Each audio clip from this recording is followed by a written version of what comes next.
Good morning, students.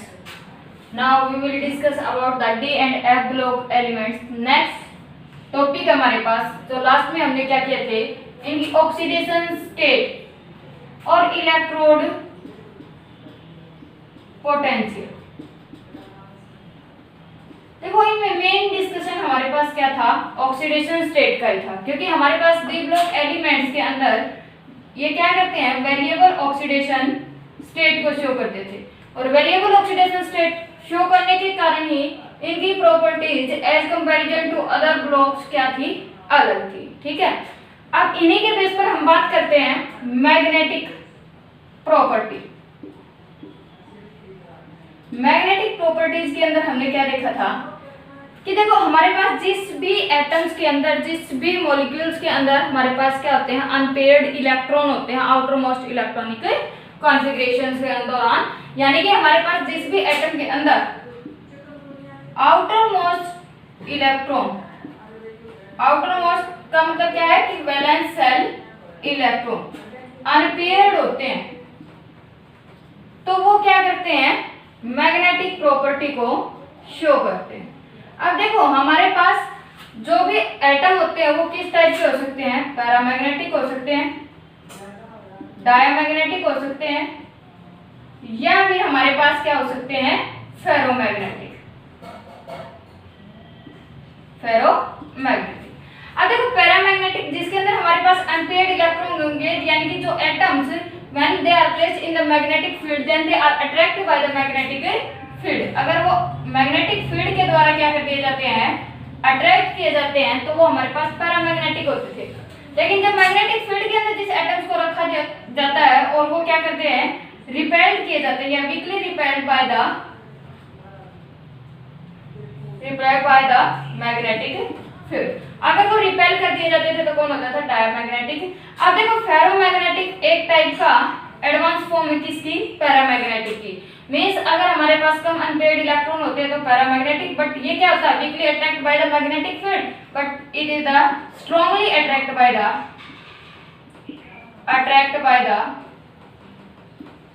Magnetic field, जिसके अंदर maximum number of unpaired electron होते हैं हमारे पास, तो वो क्या कहता है कि मैग्नेटिक फील्ड के द्वारा स्ट्रांगली अट्रैक्ट कर दिया जाता है, तो हमारे पास क्या कहलाएंगे, पैरामैग्नेटिक, डायमैग्नेटिक और फेरोमैग्नेटिक। डिपेंड किसके ऊपर कर रहा है, मैंने कहा कि वैलेंस सेल इलेक्ट्रॉन के अंदर जितने ज्यादा अनपेयर्ड इलेक्ट्रॉन होंगे वो उतना ही ज्यादा क्या करेगा, मैग्नेटिक प्रॉपर्टीज को शो करेगा। फिर कहता है देखो हमारे पास जब भी इलेक्ट्रॉन रिवॉल्व करते हैं, इलेक्ट्रॉन क्या करते थे, हमने क्या कहा था, एक ऑर्बिटल के अंदर क्या करते हैं, रिवॉल्व करते हैं, और खुद की स्पिन के साथ भी रिवॉल्व करते हैं। इट मींस इनका खुद का भी एंगुलर मोमेंटम होता है, यानी कि हमारे पास ऑर्बिटल मोमेंटम भी होगा, स्पिन मोमेंटम भी होगा। मींस ये स्पिन कर रहे हैं खुद के एक्सिस के साथ ही और ऑर्बिट के अंदर रिवॉल्व कर रहे हैं, तो उस टाइम हमारे पास क्या आएगा, orbital moment.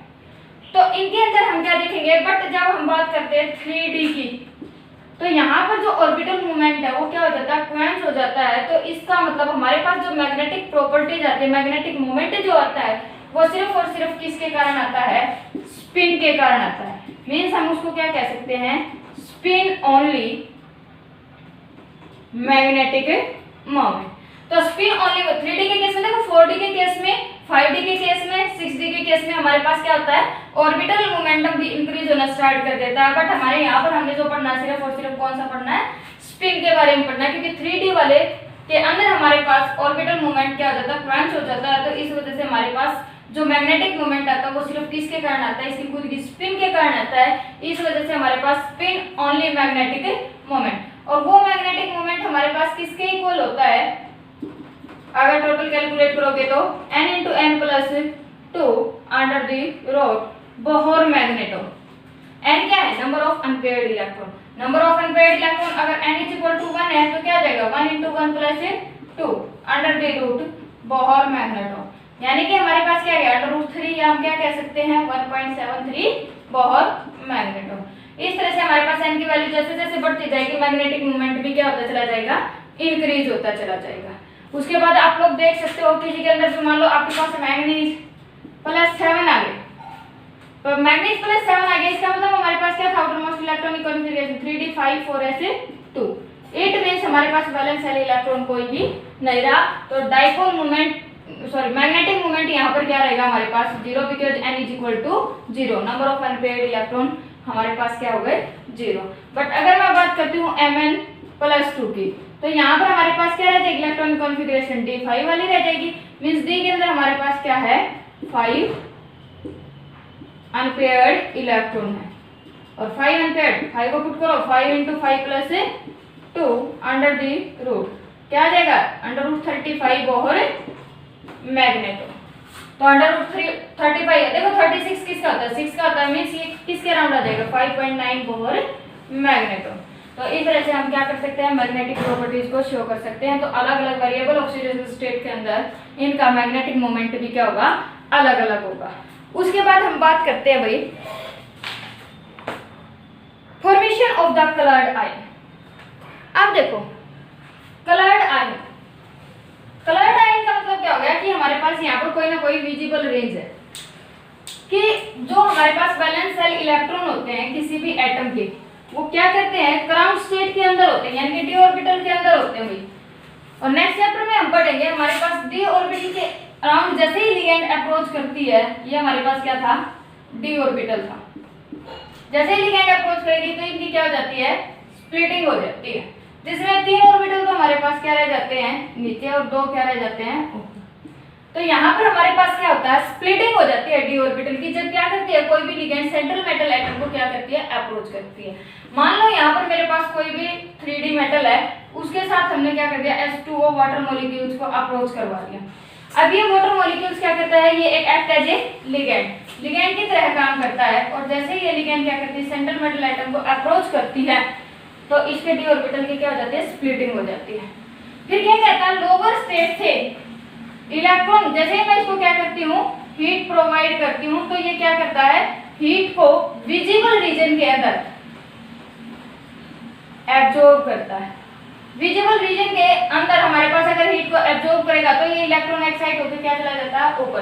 But highly excited state के अंदर ये क्या होता है हाईली अनस्टेबल होता है तो ये एनर्जी को लॉस करता हुआ वापस से किसके अंदर आएगा ग्राउंड स्टेट। और किस एनर्जी को लॉस करेगा जो इसने क्या की थी एब्जॉर्ब की थी, और किस रीजन में एब्जॉर्ब की थी भाई विजिबल रीजन के अंदर एब्जॉर्ब की थी। तो यहाँ पर हमें जो भी लाइट दिखेगी वो किस रीजन की दिखेगी विजिबल रीजन की दिखेगी। तो इसका मतलब हमें यहाँ पर क्या दिखाई दे जाएंगे कलर दिखाई दे जाएंगे। और जिस भी फ्रीक्वेंसी की रेडिएशंस को ये एब्जॉर्ब करेगी क्योंकि विजिबल रीजन कहाँ से कहाँ लाई कर रखता है 360 टू 760 नैनोमीटर के बीच लाई करता है। तो इनके बीच जो भी फ्रीक्वेंसी होगी हमें उसी के अकॉर्डिंग क्या दिखाई दे जाएगा इनका कलर दिखाई दे जाएगा विविग्यो। ठीक है तो ये हमारे पास क्या थे फॉर्मेशन ऑफ कलर आए। और आप लोगों को पता है कि वेरिएबल ऑक्सीडेशन स्टेट शो करते हैं तो इनके अंदर यहाँ पर डी ऑर्बिटल भी अलग अलग होंगे और अलग अलग ऑर्बिटल यहाँ पर लिगेंड के ऊपर डिपेंड करेंगे कि भाई हमारे पास लिगेंड किस टाइप की है।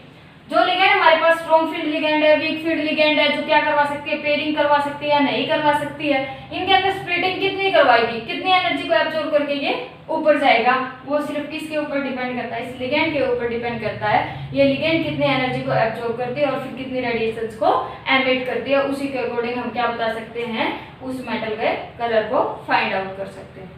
उसके बाद बात आती है हमारे पास formation of complex compound. Formation of complex compound. अब देखो जब भी कोई हमारे पास डी ऑर्बिटल जो कि वेरिएबल ऑक्सीडेशन स्टेट के अंदर है किसी भी लिगेंड जो कोई लिगेंड इनको अप्रोच करती है तो ये क्या बना लेते हैं हमारे पास कॉम्प्लेक्स बना लेते हैं। फॉर एग्जांपल मैं बात करती हूँ प्लेटिनियम की, जैसे ही इसके पास क्या आएंगी क्लोरीन आएंगी तो 4 क्लोरीन को ये क्या कर लेगा अपने साथ एसोसिएट कर लेगा और क्या बना देगा PTCl4 एक कॉम्प्लेक्स की फॉर्म में आ जाता है। किसकी फॉर्म में आ जाता है कॉम्प्लेक्स। कॉम्प्लेक्स का मतलब क्या है कि एक बार प्लेटिनियम क्लोरीन के साथ रिएक्ट कर गया जो कॉम्प्लेक्स बनाया उसने अपने स्ट्रक्चर उसने अपनी शेप अपनी मॉलिक्यूल सारी की सारी प्रॉपर्टीज को क्या कर दिया चेंज कर दिया। वापस से हम किसके अंदर इसको कन्वर्ट नहीं कर सकते प्लेटिनियम या क्लोरीन के अंदर कन्वर्ट नहीं कर सकते। और भी बहुत सारे एग्जाम्पल हो सकते हैं PCN6 नेगेटिव। ठीक है और भी आप लोग एग्जाम्पल ले सकते हो, कल हमने किया था निकल कार्बोनाइल CO4। ये सारे जो इस फॉर्म में है हमारे पास वो क्या करते हैं कॉम्प्लेक्स की फॉर्म में एग्जिस्ट। और कॉम्प्लेक्स की फॉर्म में एग्जिस्ट क्यों करते हैं क्योंकि ये क्या कर रहे हैं वेरिएबल ऑक्सीडेशन स्टेट शो करते हैं।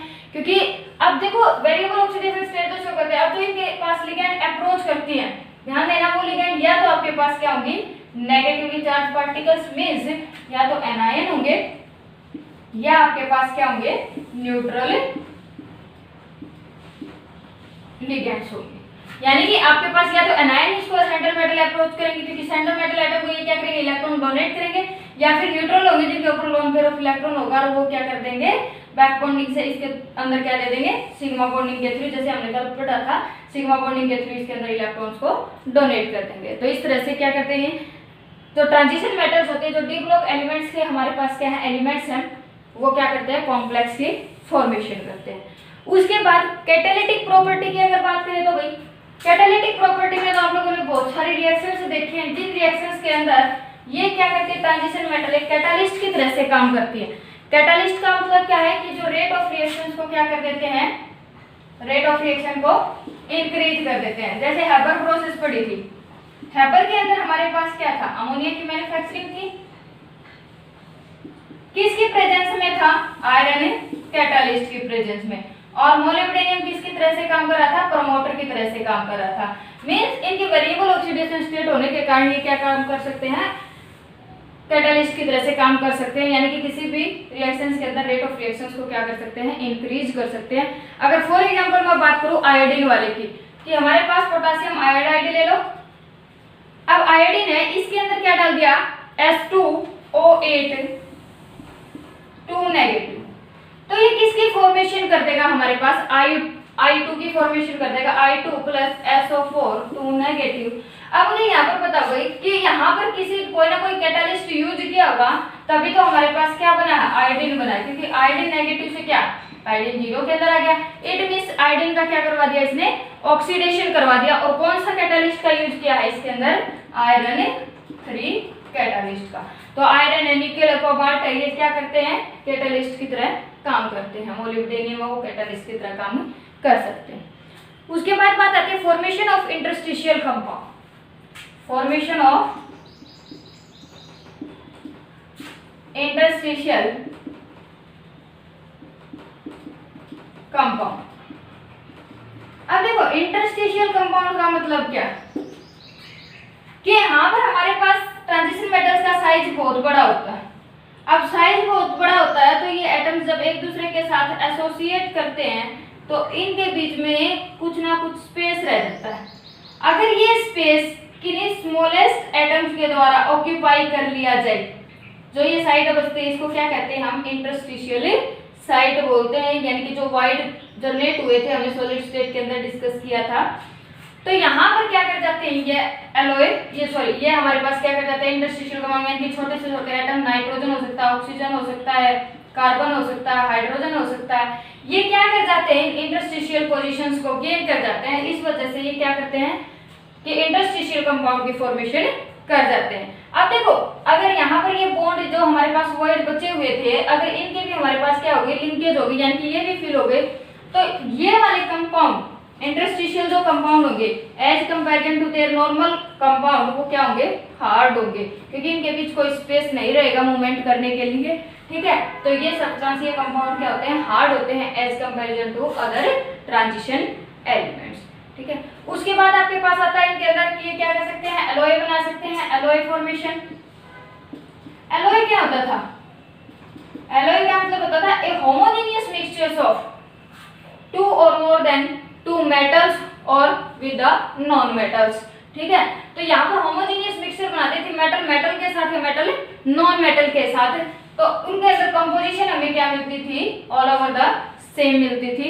और जो अलॉय की प्रॉपर्टीज होती हैं as comparison to these metals वो क्या होती हैं बेनिफिशियल होती हैं, कि जिस भी टाइप का हमें मतलब इनका मेल्टिंग पॉइंट इनका बॉइलिंग पॉइंट वो क्या हो जाता है as comparison to these metals high हो जाता है। हमें वो देखना पड़ेगा कि हाई करना है या लो करना है, तो उसी के हिसाब से हम क्या कर सकते हैं एलॉय की फॉर्मेशन कर सकते हैं। फॉर एग्जांपल अगर हम बात करें ब्रास की, ब्रॉन्ज की, ब्रास के अंदर क्या होता है कॉपर और जिंक, इसके अंदर क्या होता है कॉपर और टिन। अब देखो यहाँ पर metal with metal, metal with metal, but ध्यान से देखो कि यहाँ पर ये दोनों ट्रांजिशन मेटल है, यहाँ पर हमारे पास ये ट्रांजिशन है ये नॉन ट्रांजिशन मेटल्स है। मींस ये क्या कर सकते हैं किसी भी मेटल के साथ अगर एक मेटल दूसरे मेटल के साथ होमोजेनियस मिक्सचर्स के साथ क्या कर जाती है हमारे पास कंपाउंड की फॉर्मेशन करती है, तो उसको हम क्या कहते हैं, एलॉय फॉर्मेशन। मींस क्या क्या बना सकते हैं डी ब्लॉक एलिमेंट्स, कैटालिस्ट की तरह से काम कर सकती हैं, इंटरस्टिशियल कंपाउंड को बना सकती हैं, मैग्नेटिक प्रॉपर्टीज को शो कर सकती हैं, कलर्स को शो कर सकती हैं, एलॉय की फॉर्मेशन कर सकती हैं। ओके, उसके बाद हम नेक्स्ट लेक्चर के अंदर क्या पढ़ेंगे भाई, डी ब्लॉक एलिमेंट्स के oxides and oxo anions. Okay.